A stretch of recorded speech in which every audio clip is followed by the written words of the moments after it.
Hello guys, आज चाहिँ मेरो मिनी ब्लग आउन थालेको छ। अब चाहिँ म केही दिनपछि मिनी ब्लग हाल्ने गइरहेछु दिनदिनै। आज चाहिँ हामी यहाँबाट तामाङको कल्चरको सुनाम सालको मेलामा जान आँटेको छौँ। यहाँबाट चाहिँ बाहिर म निस्किसक्यौँ। अब चाहिँ हामी ठ्याक्कै मेला अगाडि आइपुग्यौँ र मेलामा यो चाहिँ उल्लाबारी 8मा लागेको। अब चाहिँ हामी मेला छिटिसक्यौँ। देख्न सक्नुहुन्छ सबैले कल्चर ड्रेस लगाएर देख्न सक्नुहुन्छ। एकदम रमाइलो दृश्य देख्न सक्नुहुन्छ र हामी चाहिँ एकछिन तपाईँहरूलाई यहाँको केही सानो भिडियोहरू देखाउने गएको छौँ। हेर्नुहोस्।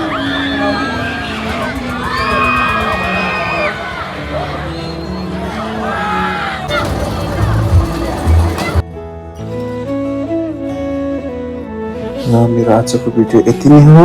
म छिटै अर्को भिडियो लिएर आउनेछु र अर्को भिडियोमा भेटौँला।